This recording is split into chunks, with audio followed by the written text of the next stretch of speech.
Well, thank you very much. Mr. President is the leader of this country and our leader in government as well. So I've come to talk on issue of governance, especially the security situation in the country. This administration has done so well to deal with the security issues it inherited. You recall that in 2015, the security situation was so terrible in the Northeast, and of course the challenges of militancy in the South, in the Niger Delta. Today we are not talking too much about the security situation in the Northeast and the militancy in the South. So it has been quite a good and successful effort in those two geopolitical zones that we inherited. But we have new challenges in the Northwest particularly, and some parts of the North Central, where banditry is now a phenomenon that we have to deal with. I'm happy to report here that to inform Nigerians that Mr. President has shown willingness and the desire to continue to give more resources to armed forces and other security agencies to continue to fight the banditry, the little bits of the insurgency left, and of course the other security challenges. And we are also fully in support of giving him all the resources that he will require from us in the National Assembly to ensure that the lives and property of Nigerians are properly secured. And before this administration leaves, by the grace of God, in 2023, the security situation would have been stabilized far better than what it is today. That is one in the area of security. I also had discussions with Mr. President on the need for us to continue to make sure the party, our party, the All Progressives Congress, continue to give itself that color, that position, that disposition of the party that has genuinely come to salvage Nigerians, and Nigerians have shown great interest in the APC. When we had our registration exercise, we had about 40 million Nigerians who registered. I believe that we can go far above that figure.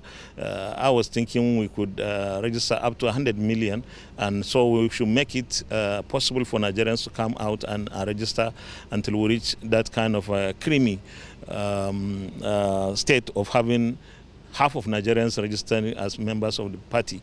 The party is on very solid grounds. The caretaker and convention planning committee is working very hard. We are breaking new grounds. We are getting and attracting more and more members, very solid, high-profile people from other political parties, especially the People's Democratic Party, into the APC. And this is to show the confidence that Nigerians place in our party. And therefore, we should all come together to ensure that this party continues to lead this country for as long as God wills.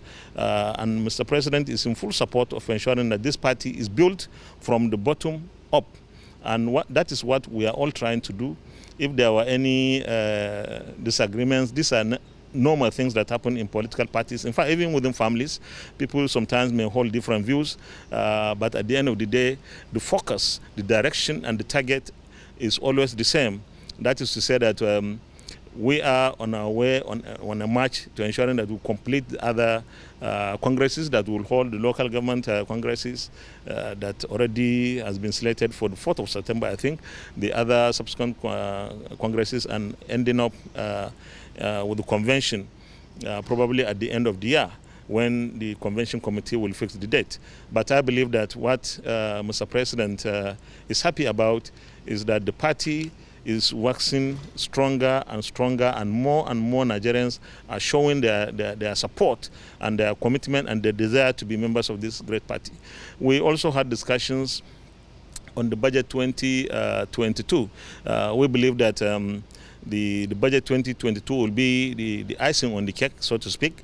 That is to say that we have to make provisions, sufficient provisions for the security agencies, and also sufficient provisions for our legacy projects. We hope, and our desire now is in tandem with what the presidency wants. That is to ensure that the legacy projects are completed by next year, by the grace of God. These are the major projects, like the second Niger Bridge, the Abuja, Kaduna, Kano highway, and so on and so forth, that these projects are completed within next year, and Mr. President is able to commission them for Nigerians to benefit. These are projects that we have to make significant or sufficient provisions in the 2022 budget so that we're able to complete them. And they should be part of what will be part of the legacies of Mr. President to this country in the area of infrastructure. But of course, bigger legacies will be that the orientation of Nigerians is such that they are free to say whatever they want to say about their government, about their leaders, and so on and so forth. And that we have really established ourselves as an administration. People who say anything or everything about the president, about the administration, about members of the National Assembly, they call us names. And this is part of the intangible dividends of democracy, but we are determined to ensure that the space is wide open for everybody to say whatever he wants to say. But I will advise that don't say things that are bad, because people are in the habit of that. Recently somebody said $10 million was given to the Speaker and the Senate President to give to members of the National Assembly to pass 3%, what do you call it, 3% House Development Fund. That is funny, but also very serious. I really want to take this opportunity to take exceptions to those kind of unwarranted, unprovable, false and fake information being fed to the Nigerian public. And the danger people will face with this is you cause unnecessary damage to the reputation of people. I had an occasion to take someone to court because of this kind of thing previously, about 3 months ago. But Nigerians are better judges than anybody else. So the freedom of expression is there, probably more than anywhere in the world. But I want to caution that Nigerians should always think positive about their leaders and their administration and their governments. And if they have issues they think very strongly about, let them speak the truth. And we are prepared to take corrections that we feel should be able to make us do better. Finally, we also had discussions on some other governance issues that have to do with making the revenues in the country, especially for our government at the federal and the state levels, and even local governments level more.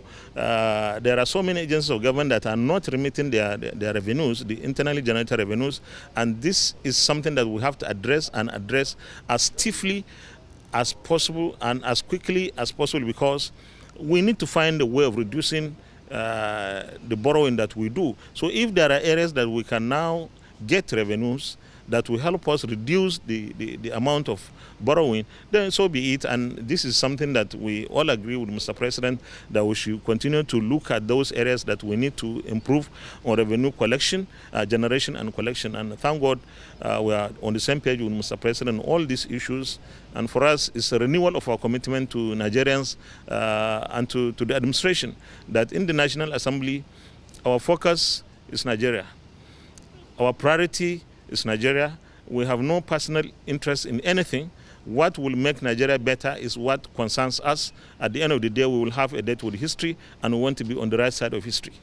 On the security issue, we have seen mass surrendering from Boko Haram members. Are you optimistic Boko Haram is coming to an end? Yes, I'm optimistic that Boko Haram, not only Boko Haram, the insurgency, because in addition to Boko Haram, you have ISWAP and probably other tangential groups like that. I'm sure the new strategy by the current leadership of the armed forces are working, and Boko Haram, having lost its leader and probably having lost so many commanders, some of them think they should just throw in the towel. Therefore, it's one of those very success stories of the fight against insurgency in the Northeast. We have asked for improvements in resources. We have asked for changing of guards in the area of those who are at the top of the echelon of the security services, particularly the armed forces, and we have gotten that. So I believe that this is one of the success stories. This is something that is real, that is happening. What we need to do is to have a clearly defined national policy on how we deal with this. Because unless we have a strategy of dealing with this, we may be overwhelmed, and it could deny us the opportunity of getting the best out of this surrendering. What do we need to do? We have to be prepared for the humanitarian resources that we have to make available. We need to screen to ensure that those who are genuine and those who may just follow in for some reasons. But I don't subscribe to the idea of saying forget about people who are surrendering, all of them are criminals and the rest of it. In the law of wars or something, when somebody surrenders, you accept his surrender, and of course maybe you do some profiling and find out whether this is someone who is genuine. So I believe that we should give people the benefit of the doubt, but we should also be very circumspect on those who may not be genuine in this. But we should accept people when they come and take the appropriate measures, get the right strategies on how to deal with the reintegration of such people into the community. Don't throw them just into the community like that, because you need to do some other things to ensure that everybody is sanitized, so to speak, before they are introduced into the society.